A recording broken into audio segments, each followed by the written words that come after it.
There's a story in the Bible that there was a time when David, the author of the Psalms, was supposed to be out at war, and he decided to stay back. He decided to stay in his palace, and during this time, he saw Bathsheba, which was actually the wife of one of his men that was fighting in war, and he saw her bathing on a rooftop and invited her over, and they did their thing, and then he actually had Bathsheba's wife or her husband killed because of this. And this story obviously is shows us what lust can do to a man. Someone as strong and as high up as David can have you making the worst of decisions, the worst of mistakes.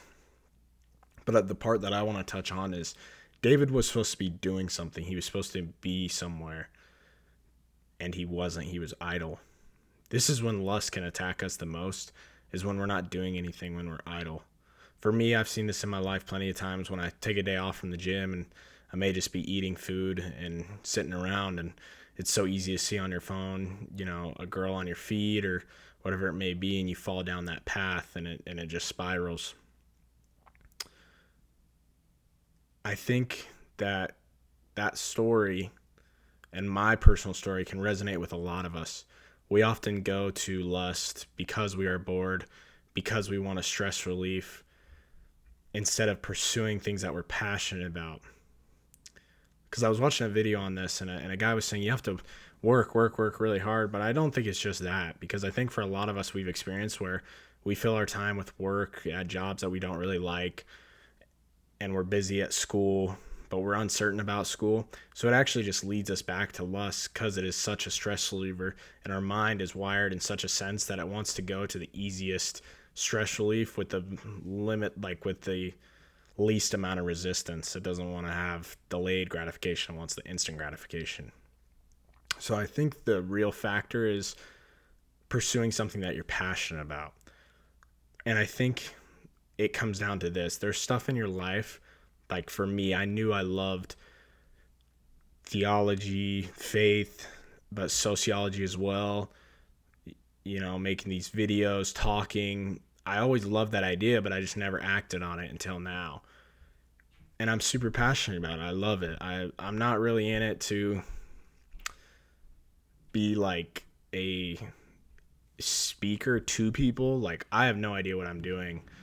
And this is more just therapeutic for me. And hopefully my goal is that I can relate to other young Christian men and women that see this world and how empty it is with the materialism and consumerism, and how we want to pursue a faith. And I hope that together with these videos, I know some of the videos only have like 10 views, but it's nice. It's nice to get on here and talk and be able to talk about these things. And some of the comments that I've already seen of people commenting like, this is so relatable, or I love these videos. It just makes me happy that I can put something out there that people know that they're not alone, and know that there's a lot of people. And that's why I started making these videos, because I would talk to people and I was just like, I know there's Christians out there that are just trying to pursue Christ, but there's so many worldly things that just keep calling our name, and we've been programmed to think that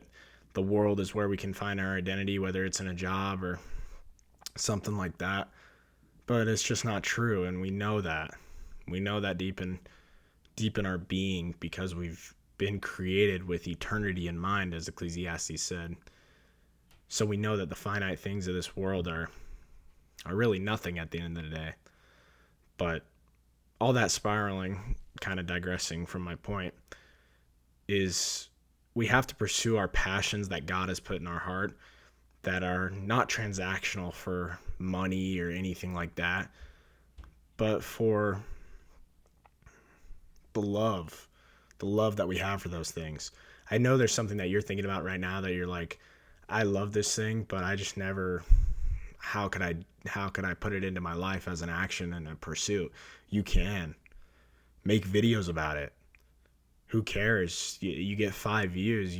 I promise you, I'm experiencing right now. It's fun to make these videos. It's fun to get on here and talk, and maybe you have a cool homie that comments, "This is cool." It'll make you be like, "Oh, cool." That one other person thinks it's cool. And then you'll just want to keep doing it. Like, I love MMA. I posted a few MMA videos on another channel, and this got more traction, so I'm trying to keep with this, and I do really love this as well. But there's stuff that you can love, and you don't even have to post about it, but just go do it. Play basketball, go hiking, whatever it may be, and do it with other people. But don't have it be just a thing if you're trying to keep yourself busy.